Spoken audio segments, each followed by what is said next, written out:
ये मानवः पापकृतस्तु सर्वदा सदा दुराचाररता विमार्गगाः क्रोधाग्निदग्धः कुटिलाशकामिनः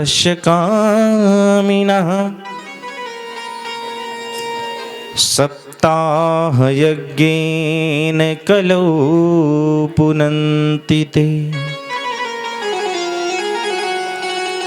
बोले ये मानवः, जो मानव पाप कृतस्तु सर्वदा, जो एनी 124 आवर्स 24 घंटे पाप कर्म करते हैं,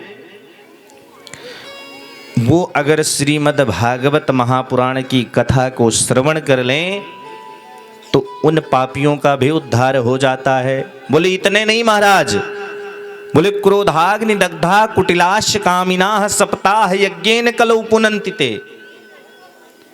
जो व्यक्ति 5 प्रकार के उग्र पाप करते हैं, कौन कौन से? स्वर्ण की चोरी करना।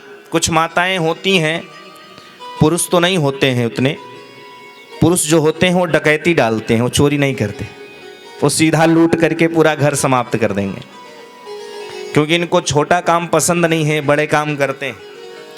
हमने सुना है, हमने देखा है, बहुत जगहों पर गए हैं तो कभी कभी माताओं के स्वर्ण के कान के गिर जाते हैं, तो जो पाते हैं उसको रख लेते, नहीं रखना चाहिए। आप 4000 की सामग्री पाओगे, 40,000 खर्च करोगे, गारंटी है। ये उग्र पाप हैं। कौन कौन से? बोले स्वर्ण की चोरी करना। जो स्वर्ण की चोरी करता, जो जो चोरी किए हो, जिसका जिसका चुराए हो, ले जाकर के उसके घर के सामने फेंक के चले आना। कितने लोग चुराए हो? हाथ उठाओ। हाँ, कोई नहीं चुराएंगे। अभी एक जगह कथा कर रहे थे महाराज, एक माता जी का पायल गिर गया कथा में, लमसम 1,500, 2,000, 2,500 लोग थे वहाँ। अब हम कथा मंच से उतरे, माता जी आके रोने लगी, महाराज जी हम कथा सुनने आए थे, अभी हमारे पति बहुत डांटेंगे हमको, मेरा पायल गिर गया।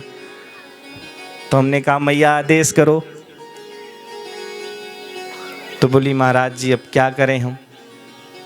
तो हमने आचार्य जी से कहा, हमने कहा अलाउंस करवा दो भाई, जो भी पाया हो ला करके दे दे। तो एक माता जी पाई थी, लेकिन जानते हैं अब हमें बता नहीं पाएंगे, हम ऐसे स्थान पे रखी थी कोई खोज भी नहीं पाएगा। दूसरे दिन कथा में जब बताए कि ये 5 उग्र पाप जो करते हैं उनको महाराज 28 प्रकार के नरक हैं और ले जा कर के रौरव नरक में डाला जाता है और बैतरणी नदी में घुमाया जाता है उसी में। तो दूसरे दिन लेकर के आई, हमारे जो साउंड सिस्टम वाले भैया थे उनको दे के चली गई। बोली महाराज जी से मुझे मत बताइएगा, मेरा चेहरा महाराज जी तक पहुंचा दीजिएगा। अब उसी दिन से कथा में ही नहीं आई थी। भाई किसी का भी हो, उसका तो धर्म से भी विश्वास उठ गया कि मैं भगवान की कथा में गई और मेरे साथ ये घटना घट गई। तो यहाँ आप लोग ऐसा मत करिएगा, अगर मान लीजिए किसी का कुछ गिरता भी है तो आप लोग, हमें पता है कि आप लोग सच्चे हैं, अच्छे हैं, क्योंकि अरिया मऊ की पावन धरा पर मैं पहली बार आया हूँ और मेरा विश्वास है कि आप लोग हमें बार बार बुलाएंगे, इसलिए आप लोग अपना प्यार ऐसे बनाए रखिएगा। नारद जी ने कहा कि वो 5 उग्र पाप कौन कौन से हैं? सनकादिकों ने कहा भैया स्वर्ण की चोरी करना, और एक बहुत बड़ा पाप है, इसमें कुछ पुरुष वर्ग होंगे वो लेते होंगे, मदिरा का पान करना। स्वर्ण की चोरी करना, मदिरा का पान करना, गुरु पत्नी गमन करना, ब्रह्म हत्या करना, माता पिता का अपमान करना, ये 5 उग्र पाप हैं। ये पाप कहते हैं जैसे कि अन्य क्षेत्रे कृतम पापम तीर्थ क्षेत्रे विनश्यति, तीर्थ क्षेत्रे कृतम पापम वज्रलेपो भविष्यति। यानी कहीं और पाप कर्म करोगे तो तीर्थ क्षेत्र में जाओगे तो आपका पाप धुल जाएगा, लेकिन तीर्थ क्षेत्र में अगर आप पाप करोगे माई बाप तो वज्रलेपो भविष्यति, वो जीवन में कभी धुल नहीं सकता, उस पाप को तो आपको भुगतना ही पड़ेगा। तो जो 5 प्रकार के उग्र पाप करते हैं और पाप कर्म करते करते महाराज मृत्यु को प्राप्त हो जाते हैं, मृत्यु को प्राप्त होने के बाद प्रेत योनि में मिलते हैं, उनका वास प्रेत योनि में होता है। ऐसे व्यक्तियों को भी यदि संकल्पित मात्र से श्रीमद् भागवत महापुराण की कथा को श्रवण करा दिया जाए तो प्रेत योनि से उनका छुटकारा हो जाता है। ये भागवत कथा की महिमा है। ये भागवत जी का जो पाठ हमारे आचार्य जी कर रहे हैं, भागवत जी में 18,000 श्लोक हैं, 335 अध्याय हैं, 12 स्कंद हैं। नियम है कि एक दिन में 3,000 श्लोक कम से कम पाठ हो, 2,500 3,000 श्लोक। क्यों? क्योंकि हम तो कथा कर रहे हैं, हम कथा बोल रहे हैं। मेरी सामर्थ्यता इतनी नहीं है कि पूरी भागवत जी की कथा को मैं बोल पाऊँ। मैं एक शब्द नहीं बोल सकता हूँ। ये तो कोटवा धाम सरकारी का आशीर्वाद है। और मैंने उनको बुलाया, मैं जब कलश यात्रा निकली थी दर्शन करने वहाँ गया तो सरकार के जब मंदिर में मुझे दर्शन करने के लिए बुलाया गया, मैं गया, जब दर्शन करने का सौभाग्य मिला तो माई बाप मेरे आंखों से आंसू आ गए। और आंसू उसी के आएंगे जो परमात्मा से प्रेम करता होगा।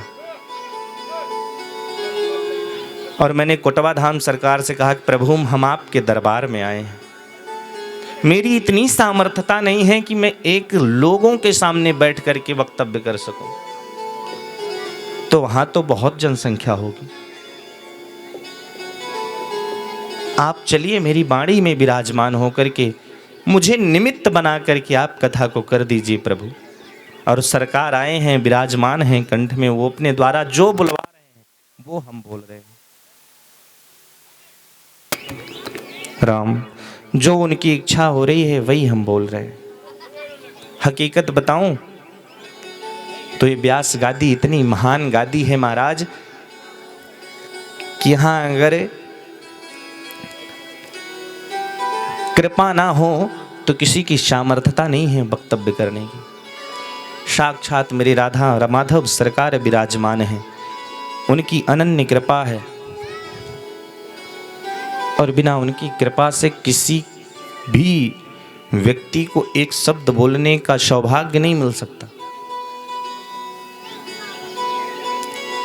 सनकादिक ऋषि कहते हैं ऐसे पापियों का उद्धार करने के लिए ये भागवत की कथा है।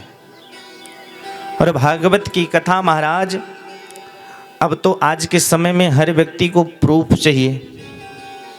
हमने कहा कि भैया हमारी कथा यहाँ पे हुई थी तो ऐसी घटना घटी, तो बोले महाराज क्या प्रूफ है, आप पहले प्रमाण दीजिए। तो नारद जी भी प्रमाण मांग रहे हैं, महाराज ये कथा ऐसा कभी हुआ है कि किसी प्रेत योनि में पापी का उद्धार हो गया हो?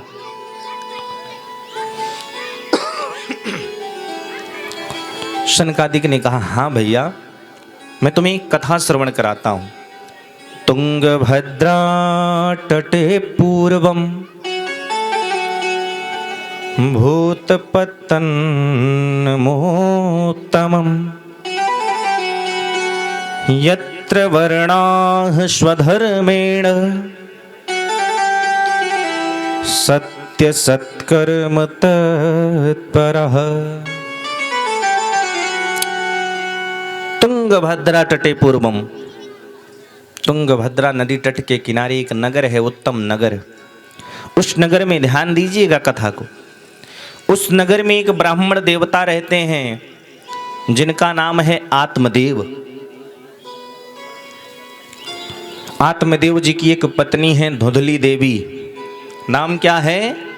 धुंधली। अब आप धुंधली का नाम समझ लिए होंगे कि क्या मतलब है।